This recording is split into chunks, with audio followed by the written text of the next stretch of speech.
So obviously the biggest question in this video is, are the AirPods Pro 2 worth it? The answer is, for me, absolutely. For you, definitely not. But for you in the blue shirt, yes, they're going to be perfect. And you wearing the glasses with the plaid, no, you're going to hate them. But let's dig in and find out why. Skip that intro. No one has time for that stuff anymore. We are looking at the AirPods Pro 2. I did an exhaustive test of this for about 3 months, and I took tons of notes. I mean, way too many notes. And then after the 3 months, I thought to myself, is this really worth putting together and making a video about? As it turns out, here we rolled around through September, and we saw the Apple event in September, and they did not announce an AirPods 3, but Apple did something unique, which inspired me to do this video. What they did was they actually added features and functionality through a firmware update to the AirPods Pro. Now, of course, getting software updates and things are not at all uncommon if you have an iPhone or any device for that matter, any Mac. But it's pretty rare that Apple does this on an accessory like this because, quite frankly, they could have easily called it AirPods 3 and software limited it to the new model, and they probably would have sold millions of units without really having to do anything. And we've seen that a lot, right, with hardware, especially this year. You know, the Watch Ultra 2 is pretty much the same as the Ultra, and the new Macs are pretty much the same as the old ones. The iPhone 15 that they announced is almost indistinguishable from a 14, other than a couple little minor things with the camera. So what we have seen is a lot of cool things happening with software over the past year if you're in that Apple ecosystem. So that kind of inspired me to dig back and let's take a look at these AirPods and what works and what doesn't. The first thing I want to talk about is fitment, because honestly, if you've watched any of my other videos, I've never been able to wear AirPods, I've never been able to wear the wired buds, I've never been able to wear the original AirPods, and even the AirPods Pro I had tried, and I was really optimistic that those might fit in my ear, but they just didn't, and that kind of made me give up on the whole AirPods thing. And even though I thought they were cool and I thought they might be useful, I also kind of felt like they're just not for me, and they're never going to fit, and they're never going to work. And that was until I reviewed the Beats Fit Pro. Those about a year ago I bought, and I really hated them. I had them for about 3 weeks, and the sound quality was terrible. There was no bass response. The noise canceling wasn't that great, and I'd pretty much given up, and I was shocked at how bad they were. I was even more shocked at how many great reviews were coming out about them at the time. And I kind of put them aside for a little bit, but then I picked them back up, and I messed around with them for a while, and I realized that the issue was they just weren't fitting in my ear properly. And I know it sounds crazy, but all these things with noise canceling and stuff, they really have to fit and they have to seal in your ear perfectly. And if they don't, you're not going to get a good outcome. You're not going to get good sound quality. You're not going to get good noise cancellation. But when they fit just right and everything seals perfectly, they actually ended up being amazing headphones. And what I liked about them is, unlike any of the AirPods, they had a little hook that would hook to the outside of my ear, because most things just don't want to stay inside my ear. Moved to the AirPods Pro 2, I reluctantly picked them up, and I said I'll give them a try one more time because of that discovery I'd made with the Beats Fit Pro.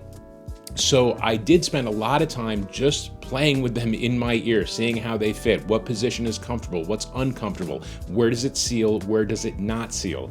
And ultimately, just like with the Beats Fit Pro, I found there is a sweet spot in my ear where everything's sealed, and because the AirPods Pro are so light, they actually stay in my ear. Now, despite my obese appearance, I actually exercise a lot, and I do a lot of jogging.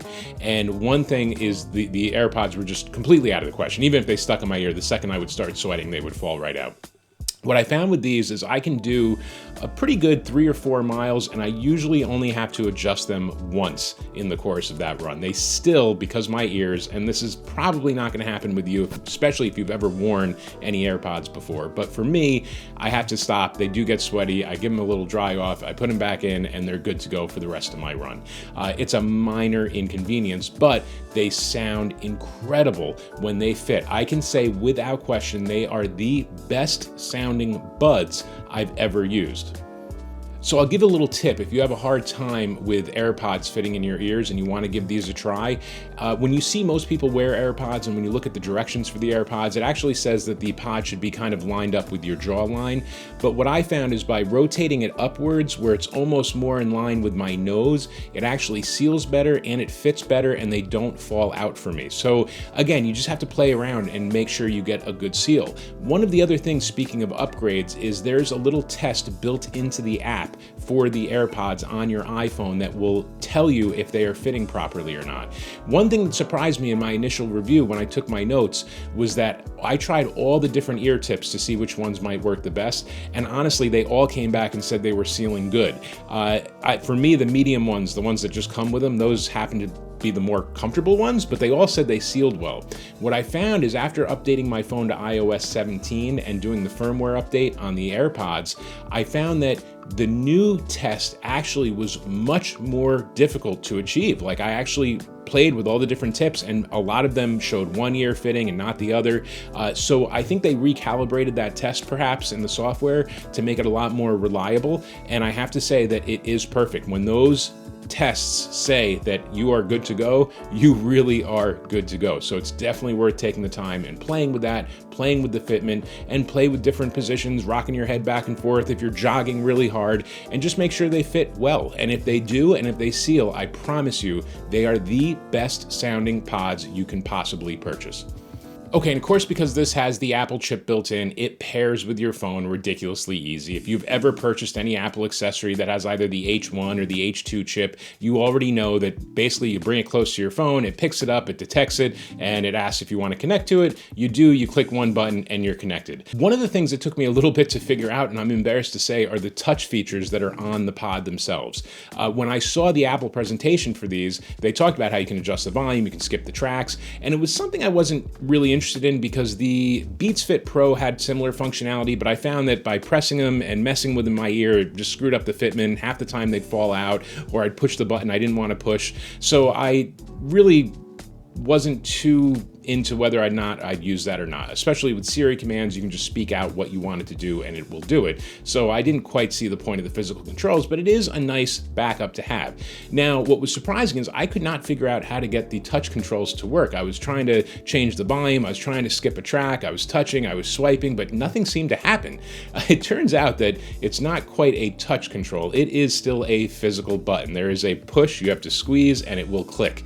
And when it clicks and you turn the volume up or down or slide your finger up and down, everything works perfect. It just took a little more force than I thought. I kind of thought it was a capacitive thing, almost like touching your iPhone screen. I thought maybe you could just touch your finger to it and it would work, because that's kind of how they made it look. But just know it is a button. It does take a physical click, and you do have to give it a little bit of a squeeze for that to engage, but it does work great. If that's something you're into, it works solid. You can customize the left versus the right and the different gestures and how you want the phone and your AirPods to react in setting that up in your phone. So take a minute, go through that and see the different options. For me, I really just want to start, stop, and skip a track. That's all I'm interested in.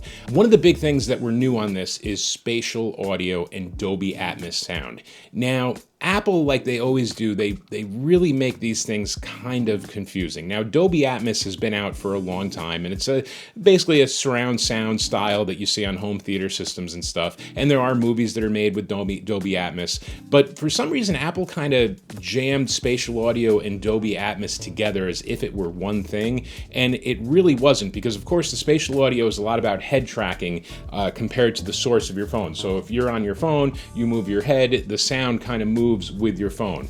I thought this was really goofy. I tried it a few times and I just didn't get it. You know, why? What's the point of this? It didn't make sense. However, the Dolby Atmos for things that were recorded and playing back in Dolby Atmos, it sounds fantastic. I mean, it really gives this amazing audio field that just kind of wraps around your entire head and feels like things are coming from a bunch of different directions. It's basically like surround sound. If you've ever been in a movie theater and a good surround sound system, it gives you that feel, but there's just Dolby Atmos just gives it and takes it up a next level. And it's actually pretty old technology, but it's the first time it's really come into an AirPod or a very small headphone, and they were able to mimic this idea of having a bunch of speakers in your head.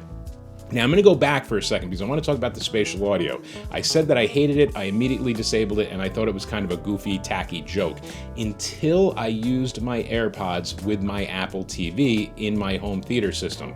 That was game changing. It was bizarre because when you watch TV and you move your head around, the sound always does stay in that one spot. The sound doesn't move with your head.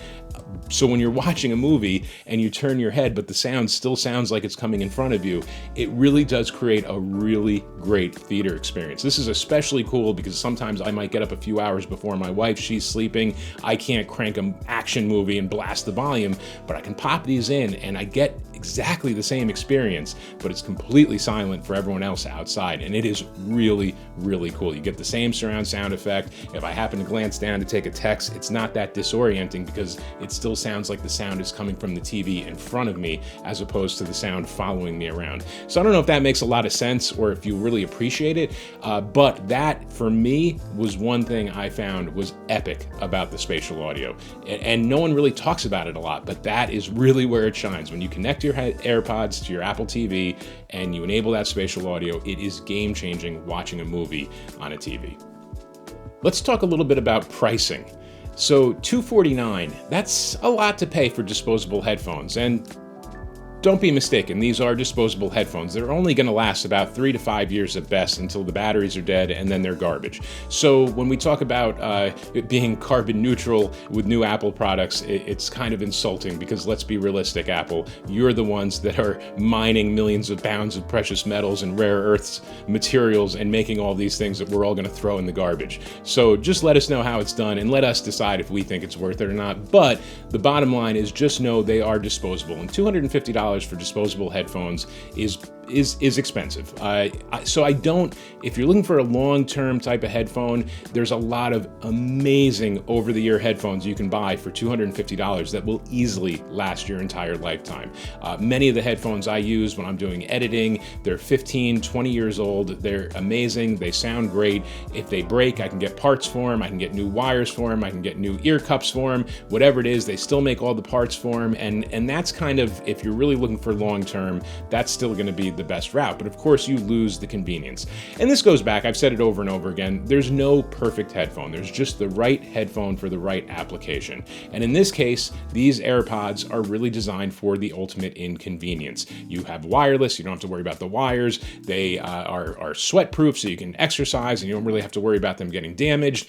They are ridiculously light. They charge quickly. The noise canceling is phenomenal. So I want to jump into that and talk about the noise canceling. So there's 3 modes that came with these AirPods. You could put noise canceling on, which eliminates a lot of outside noise. You could also put it in transparency mode, which is kind of a nice in-between where you can hear things come through. So if you're, let's say, jogging on the road and you want to know if a car is coming up behind you, you'll hear a little bit of that come through, but it's not 100%. And then you have off, where basically, because it's sealed in your ear, it's like you have half noise canceling. It's almost like you just put your fingers in your ear and go like this. So it's not really canceling out the noise, it's just making everything softer. So transparency mode really opens up the outside world and lets you hear what's going on using the microphones that are built in to the AirPods. And that's really nice for certain applications. If you're running on the side of the road and you have cars coming by, or you're worried you want to hear if your kid's calling for you or something like that, that's a great mode to have. Noise canceling on is really amazing at eliminating consistent sounds. So a lawnmower, weed whacker, a fan that's blowing, air conditioning units that hiss, like those types of things, it basically almost 100% eliminates it. Sounds that are very, like a dog barking, things that are kind of random and sharp and high and low, those tend to cut through a lot more. And I think it's just because it doesn't have a lot to go on and there's such short, sharp sounds that it doesn't really have time, I think, to adapt. But all in all, it works really well. And especially like on an airplane, that's the type of like really loud, classic, consistent sound that just disappears when you turn on noise canceling. It's really, really cool. It is the best noise canceling I've ever heard. And I'm sure, again, a lot of that has to do with really finding that proper seal and making sure they fit right.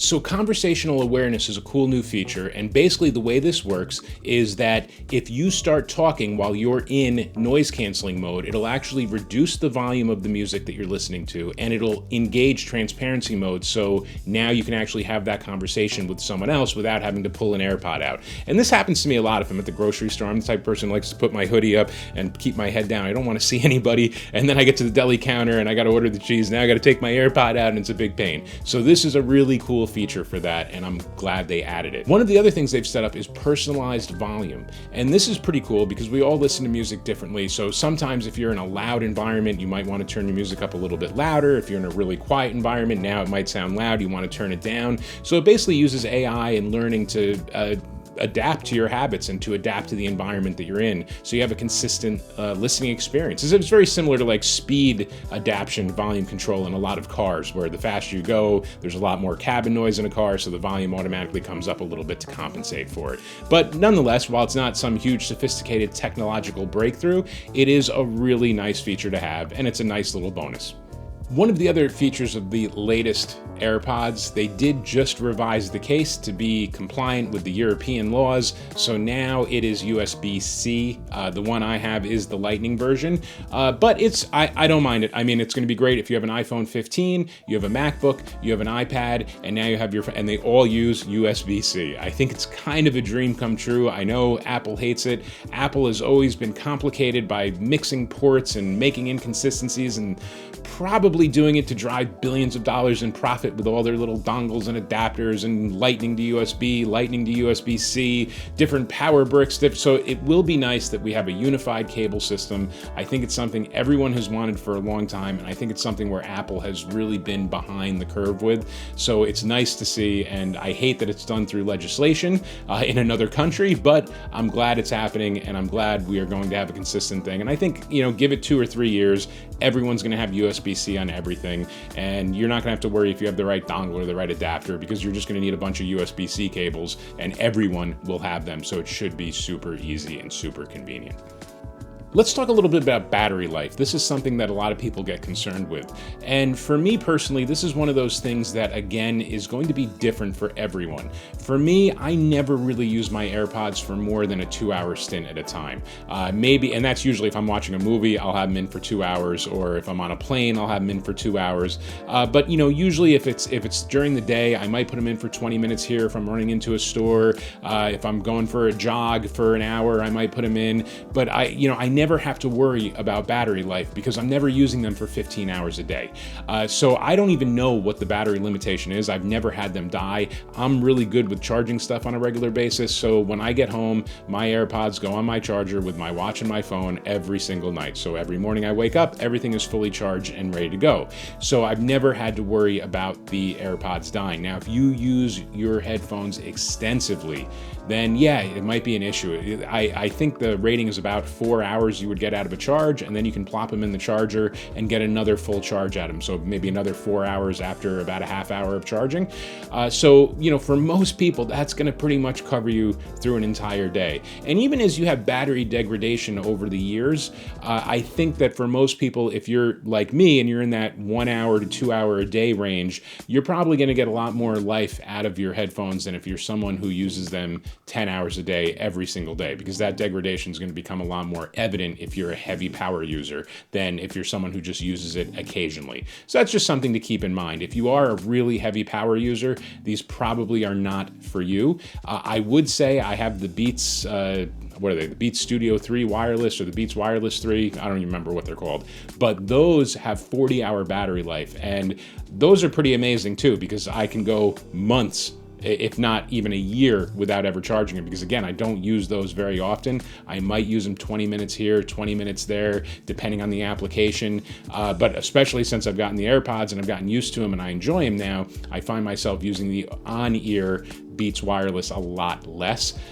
So I do appreciate, though, how rarely I've had to charge those in the years that I've had them. I mean, it's literally so rare that I have to charge it. And it's the one thing that I don't keep plugged in every night because it just never matters. It just seems like the battery lasts forever. I thought it might be worthwhile to mention the call quality. Yeah, you can make phone calls, you can answer your phone, you can place calls. It's great, it works, it's functional. The person on the other side will hear you. But let's not mistake. I mean, you're never going to get the proximity effect of a headset, you know, right up to your face where the microphone is right there next to your lips, or even, you know, an over-the-head headset with the microphone that comes around. You're never going to get that call quality from anything in your ear. It's just not the way it works. So it's good, you know, it's acceptable, but there's nothing stellar here. There's nothing exciting. There's nothing groundbreaking. It's going to be mediocre audio quality when it comes to phone conversations.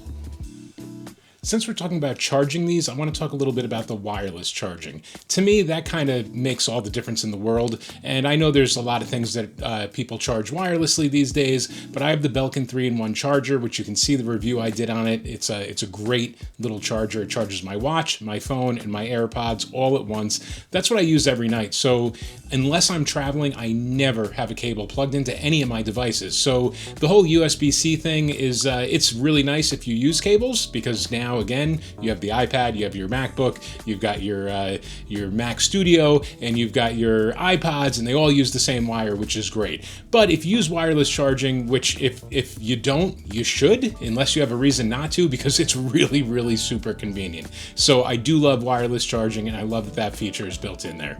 One of the other things that's absolutely game-changing for me when it comes to having these AirPods is the seamless pairing with my Apple Watch. So when I use this Apple Watch, I usually use it, I'm jogging, I'm running outside, it does have cellular, so I am free from this device. I do not have to carry my phone around with me. I can leave the phone at home, or I can leave it in my car, and I can have my music with me on the go, which is awesome. I didn't think I would really appreciate it. I remember a few years ago when they came out with the cellular watches, and I was thinking, oh, is it really worth $10 a month? That's $120 a year. Plus your Apple Music, most people are paying $10 a month for that. So now you're up to $240 a year just to listen to music while you're running. But to be free of a phone, especially as phones have gotten bigger and heavier, which you would think they would get smaller and lighter as time goes on, but they really tend to get bigger and heavier. It's not fun to have that in your pocket. I know they make the armbands and stuff I see people with. It's just never been for me. It's not been my thing. To have that freedom that I can just listen to music, it's super light, and I have my watch and it works perfect, is awesome. That to me is a huge selling point, especially if you're into exercise and fitness, and if you have an Apple Watch and you're in that ecosystem, this is a huge plus to the AirPods Pro. So now that we got all that stuff out of the way, we get to the end of this video where I want to discuss, is it worth it? Are AirPods Pro worth it? And again, like I started the video with, and all my other videos on headphones, it really depends on what you're looking for and what your lifestyle is. If you value convenience, you value portability, and you value an Apple Watch connection, and you value that seamless ability to connect to things, and you have an Apple TV and you're in the ecosystem, yeah, of course, you probably already know it. The AirPods are for you. They're awesome. They sound fantastic. This noise canceling is perfect. They're wonderful headphones. If you're doing music production or you're doing video production, like this type of work, I'm not going to edit these videos for hours on end with AirPods, and it's not realistic. You need a cable. You want good wired headphones that you can wear all day long, that are super comfortable. These are not the thing. The battery's going to go dead in a couple hours. You're going to have to recharge it. It's just, you can't deal with those types of hassles when you're in a real production environment. So those are the things to really keep in mind. What do you need out of your headphones? Because if that is your role, then these are not the headphones for you. As far as the package as a whole, there's really nothing in the Apple ecosystem that comes close to these when it comes to convenience. There really isn't. I see the commercials, and I've tried some of the other headphones, and even the Powerbeats. I've done plenty of reviews on some of the Powerbeats stuff. It's nowheres in the same league. It's just not. And for good reason. Apple wants to charge a premium, a big premium, more of a premium than they want to charge on the Beats stuff, even though they own Beats now. And to do that and to preserve that value, they have to preserve the quality, they have to preserve the package, and they have to preserve the whole system as it all goes together to really make for the perfect experience for the the end user, which is why if, again, you are in the Apple ecosystem, you're looking for portability, yes, these are absolutely the headphones for you. Remember, they're disposable. You're not going to have them for 10 years. They're probably going to die in 3 to 5 years, and you're going to throw them in the garbage and have to buy another pair. Now, maybe in that time, there's going to be something cool, new, and exciting. Maybe it's not Apple. Maybe it's someone else. Maybe you're not even in the Apple ecosystem anymore, and it might not matter. In which case, as long as you know it up front, then it's not a big deal. Buy the headphones. You're going to throw them away in a couple of years, and if you're okay with disposing $250 for that convenience, then it's worth it. It is absolutely worth it. If not, think twice. There's a lot of really good options out there these days. There's a lot of really good on-ear, over-the-ear, in-ear. There's things that are half the price. I even did a video about a knockoff pair of AirPods that I bought by accident. I quickly realized they were not legit. And you know what though? They did pair. They still pair just as easy as the real thing. And they sounded pretty good. And they felt and they acted the same. I mean, they weren't the worst thing in the world. They just weren't real. So with all those things considered, yeah, you can spend 40, 50, 60 bucks and you can get a really decent pair of headphones that are going to give you a similar experience. Probably not exactly the same and definitely not as good. The noise canceling is not going to be as good, but it will get you into the ballpark. So again, all these things you got to factor in. Do you want a great sound and you want great convenience and you want good battery life and you want all those things?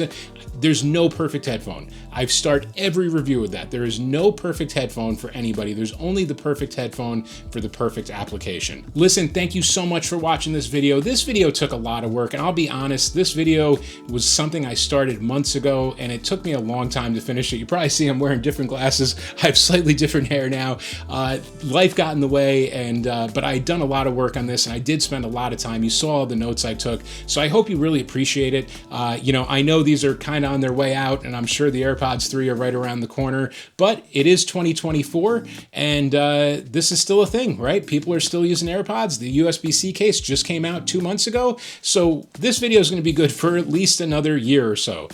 So hopefully you get some value out of it, and you can make a good decision, and hopefully not make the wrong decision. I don't want you to buy these. I listed all the reasons why you might not want to get these, and I listed the reasons you should get them. So take all of it with a grain of salt. Always check it out for yourself. Let me know in the comments what you think, and I really appreciate you watching, and I will catch you on the next one. Thanks so much. Have a great day.